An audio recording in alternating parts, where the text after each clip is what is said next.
Selamat pagi, salam sejahtera. Terima kasih karena bersama dengan saya di Nazilin Unity Channel. Saudara-saudara sekalian, isu yang hangat melibatkan Anwar Ibrahim dan Hadi Awang hari ini ialah apabila satu tular di media sosial yang menulis doa ambil Hadi atau ambil nyawa Hadi. Apa komen Anwar Ibrahim terhadap komen yang tular ataupun tulisan yang tular ini? Saudara-saudara sekalian, sebelum kita teruskan ulasan kali ini, jangan lupa tinggalkan komen Anda. Menurut Anwar Ibrahim, doa ambil nyawa Hadi, Anwar tuntut supaya Zaki minta maaf segera. Inilah kualiti kepimpinan Perdana Menteri yang kita mahu. Kualiti kepimpinan yang mahu kita ada di Malaysia ini. Yang mana walaupun bersengketa, walaupun bermusuhan dalam bidang politik, namun tetap juga memikirkan tentang adab dan juga batasan.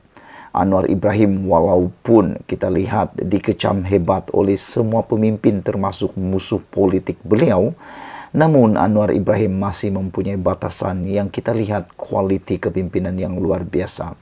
Sehingga kan Anwar Ibrahim menyular tindakan seorang ahli yaitu Zaki yang mana telah menulis doa ambil nyawa Hadi sebagai satu perbuatan yang melampau.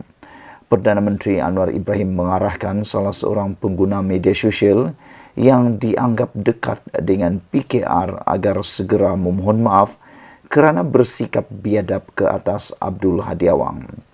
Kata Anwar Ibrahim, individu terbabit perlu memohon maaf segera atas keterlanjurannya kepada Presiden PAS berkenan. Saya membantah dan kesal dengan ciapan biadab Zaki Yamani dan mengarahkan beliau untuk memohon maaf dengan kadar segera, tegas Anwar dalam ciapannya di Twitter. Terdahulu, pengguna Twitter berkenan menciap sesuatu yang dianggap melampau. Ia berikutan laporan mengenai keadaan kesihatan Abdul Hadi yang dikatakan merosot dan sedang diberikan rawatan oleh pihak hospital. Selain Abdul Hadi, Zaki juga mengaitkan doanya itu dengan bekas Perdana Menteri Dr. Mahathir Mohamad. Doa, Ya Allah, ambillah nyawa Abdul Hadi Awang, hentikan kerosakan yang dilakukannya di muka bumi, hentikan fitnah yang dibawanya terhadap agamamu. PS, ambil sekali Mahathir, ciap beliau di dalam Twitter. Keadaan kesihatan bekas Duta Khas bertaraf menteri itu dimaklumkan sendiri oleh anaknya Muhammad Khalil Abdul Hadi menerusi catatan di Facebook pada pagi semalam. Menurut Muhammad Khalil, Abdul Hadi telah berada dalam keadaan uzur ketika Majlis Pelancaran Jentera Pilihan Raya Pemuda PAS terengganu pada 27 Jun lalu. Bagaimanapun, katanya, Abdul Hadi tetap menggagahkan dirinya untuk hadir program berkenan. Sepatutnya doakan hidayah. Sementara itu bernama melaporkan Muhammad Khalil ketika dihubungi mengesahkan berada dalam keadaan stabil. Kali terakhir Abdul Hadi dilaporkan dimasukkan ke hospital ialah pada Februari tahun lalu apabila dia mengalami sesak nafas sebelum dipindahkan ke Institut Jantung Negara IJN untuk rawatan lanjut. Senada dengan Anwar, Setiausaha Eksekutif Majlis Ulama UMNO Khairuddin Aman Razali pula meminta pengguna Twitter terbabit agar segera bertaubat. Sesiapa yang mendoakan kematian seseorang yang sedang sakit kerana berbeza parti politik perlu bertaubat memohon ampun kepada Allah dan juga perlu meminta maaf kepada empunya diri dan ahli keluarganya. Politik kepartian tidak mewajarkan keputusan atau terputusnya persaudaraan Islam yang diwajibkan oleh Allah untuk dipelihara, katanya dalam satu kenyataan. Tambah Khairuddin adalah tidak wajar untuk seseorang mendoakan keburukan dan kematian orang lain hanya kerana perbezaan politik kepartian. Janganlah mendoakan keburukan ke atas seseorang yang berbeza pendirian dalam persaingan politik kepartian. Apatah lagi mendoakan kematian seseorang yang sedang sakit, kata beliau.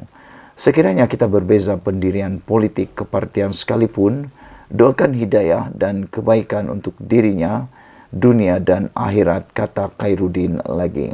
Saya bersetuju dengan apa yang dikatakan oleh Khairuddin dan juga Anwar Ibrahim, yang mana bagaimanapun perbezaan politiknya, perkara yang melampau seperti mendoakan kematian itu perlu dielakkan. Dan lebih penting lagi, inilah ciri kepimpinan yang kita cari, seperti Anwar Ibrahim, yang mana lawan tetap lawan, tetapi saudara dalam agama tetap diutamakan.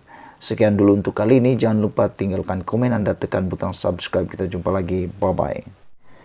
Selamat malam, salam sejahtera. Terima kasih karena bersama dengan saya di Nazlin Unity Channel. Selepas beberapa jam insiden kecoh di KLIA yang melibatkan Menteri Pelancongan Kebudayaan dan Kesenian, selepas pendedahan bahawa ada rasuah berlaku yang menjijikkan di KLIA yang didakwa berlaku oleh menteri tersebut, akhirnya Anwar Ibrahim tampil memberikan reaksi yang kita tunggu-tunggu. Apa komen Anwar Ibrahim? Ini yang kita tunggu. Sebelum kita teruskan ulasan kali ini, jangan lupa tinggalkan komen Anda, tekan butang subscribe. Saudara-saudara sekalian, ramai orang yang kata Anwar Ibrahim ini tidak bertindak dan hanya cakap-cakap saja. Panas-panas tai ayam saja kata mereka. Tapi akhirnya Anwar buktikan beliau bukan sekadar cakap-cakap kosong, beliau bukan hanya sekadar retorik, tetapi apa yang dia buat, apa yang dia kata, dia lakukan benar-benar. Anwar Ibrahim buktikan dia betul-betul mahu memerangi rasuah. Dengar saja tentang kes rasuah, kata Anwar Ibrahim, saya tak akan halang untuk siasatan daripada SPRM, dan beliau kata beliau sedia. Kalau benar ada bukti beliau ada kaitan dengan rasuah, beliau bersedia untuk disiasat sendiri oleh SPRM. Kalau benar dia mengayakan keluarga beliau, kata Anwar Ibrahim, ini pasti membuatkan lutut-lutut musuh-musuh Anwar bergegar dan bergetar. Pada malam ini kita digemparkan dengan tindakan mendadak daripada Anwar Ibrahim ke atas laporan dakwaan wujudnya rasuah di KLIA. Ada orang jangka Anwar Ibrahim hanya berdiam diri, terutamanya pemimpin-pemimpin ataupun blok-blok musuh yang cuba mau menjatuhkan Anwar Ibrahim. Tetapi Anwar Ibrahim akhirnya tampil memberikan respon muktamad. Hari ini kita dilaporkan Anwar Ibrahim melakukan lawatan mengejut ke Custom dan Immigration KLIA secara bersendirian. Ini macam satu cerita seorang sultan dalam sejarah Melayu, yang mana beliau sanggup menyiasat ke bawah, baginda sanggup menyiasat ke bawah, menjadi atau menyamar seperti rakyat biasa, hanya semata-mata mahu melihat bagaimana keadaan di dalam rakyat baginda sendiri. Anda pasti tahu siapa cerita itu. Baginda itu siapa? Yang mana baginda telah menyebabkan kerajaan baginda makmur dan aman. Hari ini Anwar Ibrahim melakukan perkara yang sama apabila membuat lawatan mengejut ke Custom dan Immigration KLIA, dan yang lebih penting lagi, beliau secara bersendirian. Ini yang kita mahu. Kalau boleh, saya menyerulah kepada Perdana Menteri Datuk Seri Anwar Ibrahim, lawatlah semua tempat, khususnya jabatan-jabatan kerajaan, supaya lawatan mengejut ini boleh melihat bagaimana keadaan para pejabat awam, juga para pekerja-pekerja di bawah Datuk Seri Anwar Ibrahim. Saya yakin ada kejutan-kejutan yang mungkin akan dapat dilihat selepas lawatan mengejut tersebut. Apa pendapat Anda semua netizen? Adakah Anda setuju dengan saya yang mengatakan bahwa lawatan-lawatan mengejut seperti inilah yang diperlukan untuk memajukan Malaysia? Lawatan-lawatan mengejut seperti inilah yang akan dapat membentuk Malaysia. Kalau bukan lawatan mengejut, pastilah banyak perkara yang akan disembunyikan. Kotoran-kotoran, sampah-sampah sarap, macam-macam lah. Ketidakcekapan tata kelola dan sebagainya pasti akan disembunyikan sementara lawatan tersebut. Tapi dengan lawatan mengejut dan juga lawatan bersendirian ini pasti akan memberikan kejutan yang lebih besar. Apa pendapat kamu? Adakah kamu setuju dengan saya? Kalau kamu setuju, coba cadangkan. Agak-agak di mana Datuk Seri Anwar Ibrahim perlu membuat lawatan mengejut seperti yang dia lakukan di KLIA ini. Saudara-saudara sekalian, Perdana Menteri Anwar Ibrahim mengadakan lawatan mengejut ke lapangan terbang antarabangsa Kuala Lumpur KLIA hari ini untuk melihat sendiri Jabatan Kastam dan Immigration menjalankan tugas. Perkembangan ini hadir susulan insiden pada Khamis yang melibatkan seorang menteri, pelancongan dari China dan menteri dan pelancong dari China dan dakwaan rasuah melibatkan pihak berkuasa. Dalam satu kenyataan hari ini, Anwar berkata Kabinet akan membincangkan perkara itu Rabu ini dan memberi jaminan bahawa siasatan akan dijalankan berhubung perkara itu. Tindakan akan diambil terhadap mereka yang terlibat sekiranya terdapat sebarang kesilapan yang tidak sepatutnya berlaku sehingga menjejaskan operasi, katanya, memetik Malaysia kini. Khamis lalu, Menteri Pelancongan Kesenian dan Kebudayaan Tiong King Sing melepasi kaunter immigration untuk menyelamatkan seorang pelancong yang ditahan. Menteri itu mengakui perbuatannya dan berkata ia bagi mendedahkan rasuah di kalangan pegawai KLIA di KLIA. Tiong mendakwa warga China itu bukanlah orang pertama yang menerima layanan sedemikian apabila tiba di Malaysia. Sementara itu, dalam kunjungannya hari ini, Anwar berkata ada beberapa perkara perlu diperbaiki. Umumnya, majoriti petugas immigration berjalan dengan baik, cuma ada beberapa masalah. Kita adakan siasatan untuk perbaiki atau jika ada kesilapan, kita ambil tindakan yang sewajarnya, kata beliau. Saya cuba teliti langkah-langkah yang diambil dan setakat ini, saya lihat immigration beri respon yang sangat baik dan positif. Yang perlu dikenal pasti beberapa perkara kecil yang masih tidak mampu membuat perubahan, termasuk berdepan dengan beberapa tuduhan, katanya. Tambahnya, Kabinet akan mengadakan perbincangan mengenai operasi kedua-dua jabatan itu. Bernama melaporkan, Anwar tidak ditemani menteri atau pemimpin tertinggi semasa kunjungannya yang berlangsung selama 30 menit. Lawatan mengejut itu dilakukan sebelum Perdana Menteri menuju ke Kompleks Bunga Raya bagi mengalu-alukan kepulangan yang di Pertuan Agong dan Permaisuri daripada menunaikan ibadah haji. Inilah Perdana Menteri yang kita mahukan, Perdana Menteri yang membuat lawatan mengejut. Seperti yang saya katakan di awal ulasan ini, seperti yang pernah dilakukan oleh seorang raja dalam sejarah Melayu, yang mana baginda sanggup menyamar seperti rakyat biasa untuk mahu melihat keadaan sebenar berlaku dalam kalangan rakyat. Inilah yang kita mahu. Dan saya ulang semula, adakah anda setuju kalau Datuk Seri Anwar Ibrahim juga memperluaskan lawatan-lawatan mengejut ini ke jabatan-jabatan lain juga? Kalau anda setuju, cuba cadangkan apa jabatan yang perlu dibuat lawatan mengejut oleh Datuk Seri Anwar Ibrahim. Dan perlulah lawatan itu dibuat mengejut tanpa ada persediaan, dan paling penting, lagi baik Anwar Ibrahim membuat lawatan bersendirian supaya semua perkara-perkara yang perlu diperbaiki secara positifnya boleh diperbaiki dengan segera. Sekian dulu. Malaysia kita punya, kita jaga sama-sama, cintai Malaysiaku. Bye-bye. Selamat petang, salam sejahtera. Ini satu pendedahan yang paling menarik sekali, yaitu berkaitan dengan penemuan oleh SPRM di rumah seorang bekas pengarah Jabatan Air, dan pada waktu serbuan beliau ialah pengarah Jabatan Air. Dan apa yang ditemui oleh SPRM ialah duit tunai, saudara, bukan cukai, bukan cek, bukan online, bukan dalam handphone, bukan dalam cek dan sebagainya, tapi dalam bentuk tunai ditemui sebanyak RM44 juta dalam pejabat, dalam rumah dan dalam kereta pengarah Jabatan Air di mana? Di Sabah. Rupa-rupanya ini kerja dia selama ini yang orang ramai tak tahu. Nak tahu apa yang dia buat sampai dia boleh dapat 44 juta tunai disimpan dalam pejabat, dalam rumah, dalam kereta, dalam entah di mana lagi. Ini yang dia buat rupa-rupanya. Tapi sebelum anda tahu apa yang dia buat, sila tinggalkan dulu komen anda tentang isu duit RM44 juta tunai ini. Dan juga bantu saya, tolong tekan butang subscribe di ruangan subscribe.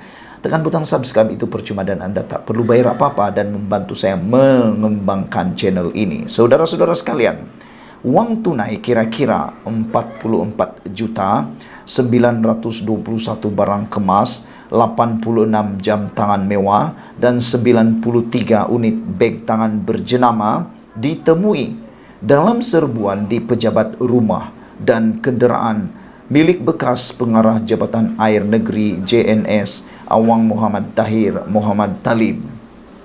Hishamuddin Muhammad Isa berkata, uang tunai RM23 juta ditemui di atas meja perabot. Di atas meja perabot, sofa panjang, kabinet televisyen, dan kabinet kayu, serta di dalam beg semasa serbuan pertama di pejabat Awang Tahir. Anda dapat bayangkan? Mari saya beritahu. Bayangkan kamu masuk ke dalam pejabat bos kamu temui duit 23 juta.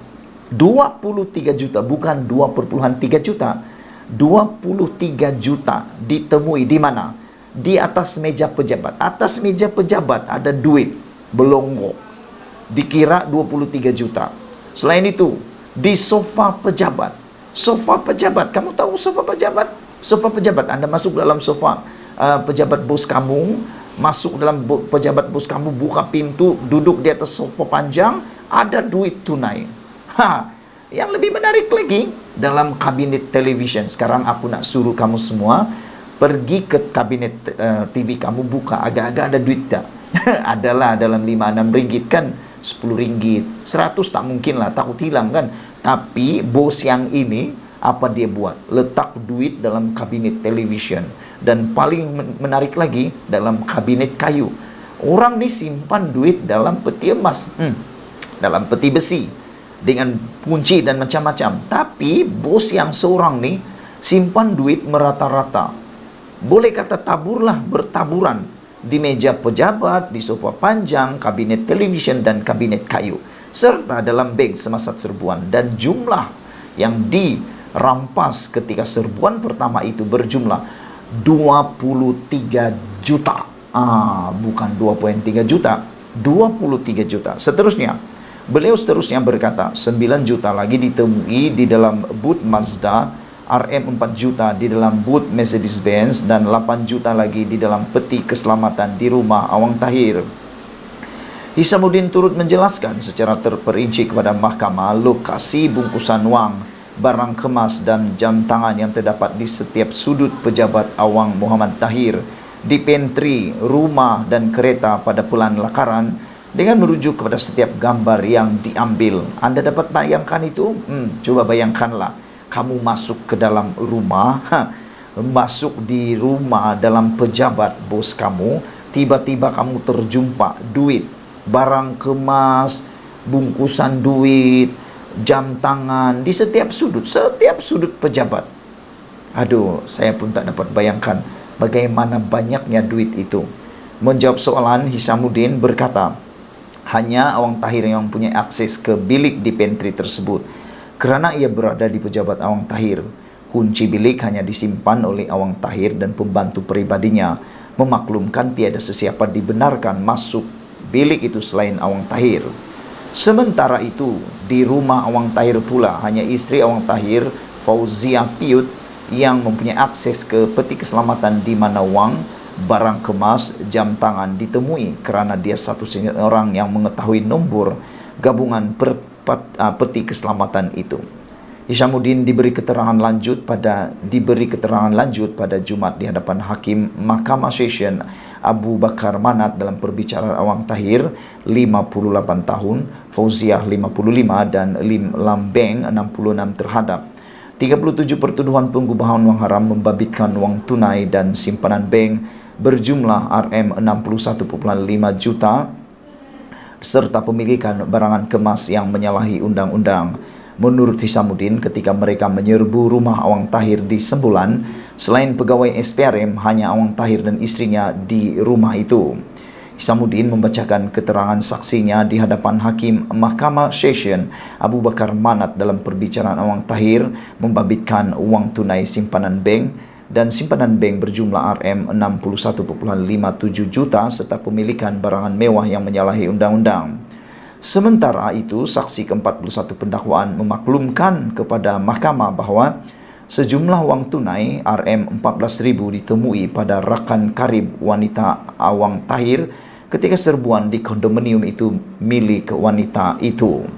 Ku Sazwani Ku Azmi 33 berkata pada 4 Oktober 2016 kira-kira jam 2 petang dia diarahkan oleh pegawai penyiasat Chen Huat untuk menyerbu sebuah rumah milik Christine Fiona M. Ponsoi yang dipercayai menyimpan harta daripada Awang Tahir. Selepas menerima arahan itu, saya pergi ke pejabat Christine di Sedco bersama 2 pegawai lain. Berdasarkan maklumat, Christine berada di rumahnya di Jalan Fung Ye Ting dan kami pergi ke lokasi itu. Saya bertemu Christine ketika dia berada dalam keretanya dan saya memaklumkan kepadanya bahwa kami telah menerima arahan untuk melakukan serbuan di rumahnya di Luyang. Kami kemudiannya menuju ke kondominium Puncak Luyang bersama-sama dengan Christine. Sebelum kami meneruskan pencarian, saya telah menyampaikan perintah penggeledahan dan penyitaan kepada Christine serta meminta untuk menandatangani perintah itu, kata Ku Sazwani yang merupakan pegawai penyiasat Suruhanjaya SPRM pada November sejak Mei 2016 hingga November 2018. Dia seterusnya memberi keterangan bahawa mereka telah membuat pemeriksaan kondominium itu dan menemui sebuah beg mengandungi 140 keping wang kertas RM100 di ruang tamu. Wah, di ruang tamu punya banyak duit. Setelah mengira wang kertas, jumlah wang itu ialah RM14.000. Selain wang itu, kami tidak menjumpai apa-apa barang berharga atau barang mencurigakan dari kondominium itu. Kami kemudian merampas wang itu dan kembali ke pejabat SPRM Sabah. Saya menerima arahan untuk menyimpan sementara wang tunai rampasan itu sementara menunggu arahan selanjutnya, katanya. Saya kemudian memasukkan wang itu ke dalam kabinet besi dan menguncinya. Pada 19 Disember 2016, saya telah diarahkan oleh Datuk Muhammad Zamri Zainul Abidin untuk menyerahkan wang tunai RM14.000 yang dirampas daripada Christine kepada pegawai SPRM Muhammad Yusuf Awang Osman, kata Ku Sazwani dalam kenyataan. Ku Sazwani seterusnya memaklumkan bahawa Christine mempunyai hubungan dengan Awang Tahir kerana dia memberi Christine wang RM14.000. Menurut Ku Sazwani, Christine tidak ditahan SPRM tetapi dia merupakan salah seorang saksi pendakwaan. Sementara itu, saksi ke-39 pendakwaan berkata dia diarah menyerbu pejabat dan rumah bekas timbalan pengarah Jabatan Air Negeri LIM bagi mengesan bukti perbuatan jenayah rasuah yang dilakukan LIM. Nordinas berkata serbuan pertama dilakukan di pejabat LIM dan kemudian Kementerian Keuangan Sabah dan mereka tidak menemui sebarang bukti berkaitan siasatan case of water. Pasukan kami kemudian bergerak bersama LIM ke lokasi kedua, iaitu rumah LIM di Jalan Penempatan di sini. Kami kemudian membuat pemeriksaan di rumah dan di dalam kenderaan milik LIM. Hasil pencarian itu, kami menemui beberapa dokumen dan barang yang disaki ada kaitan dengan siasatan case of water itu, yaitu dokumen kenderaan, kewangan, rumah serta komputer riba dan barang kemas serta 2 kenderaan. Semua barang rampasan dibawa ke pejabat SPRM Sabah, katanya. Timbalan pendakwa raya DPP Mahadi Abdul Jumat, Haris Parakas Somia dan Zendelim menjalankan pendakwaan manakala LIM dibela oleh Datuk Tan Hock Chuan, Baldez Singh, Karpal Jit Singh dan Aaron Lau, dan Peguam Priscilla Akwila Sinem membela Awang Tahir dan Fauzia. Perbicaraan diteruskan pada 25 hingga 28 Julai tahun ini. Sekian dulu untuk kali ini. Jangan lupa share video ini. Kita jumpa lagi. Bye-bye.